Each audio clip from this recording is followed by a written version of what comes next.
ناظرین کرام، آپ نے مختلف جادوئی ٹرکس میں دیکھا ہوگا جس میں ایک جادوگر اپنے جسم کو 2 حصوں میں تقسیم کر دیتا ہے، یا وہ جادوگر اپنے ساتھ موجود اپنے ساتھی کے جسم کو 2 حصوں میں تقسیم کر دیتا ہے۔ مگر جہاں ایک طرف یہ ٹرک دل دہلا دینے والی اور کافی خطرناک محسوس ہوتی ہے، وہیں دوسری طرف حقیقت سے سب کچھ مختلف ہوتا ہے، کیونکہ حقیقت میں ایسا کرنا ناممکن ہے۔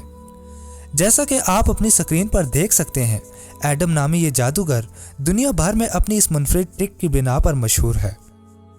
معزز ناظرین، جیسا کہ دیکھا جا سکتا ہے کہ جادوگر ایک میز پر کھڑے ہو کر اپنے ساتھی سے ایک بلیڈ لیتا ہے اور میز کے درمیان میں اس بلیڈ کو ڈال دیتا ہے۔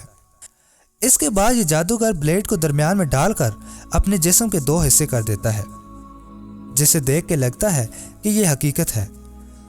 مگر ناظرین، یہ ہی نہیں، ایڈم اس بلیڈ کی مدد سے اپنے کٹے ہوئے جسم کو اوپر بھی اٹھاتا ہے۔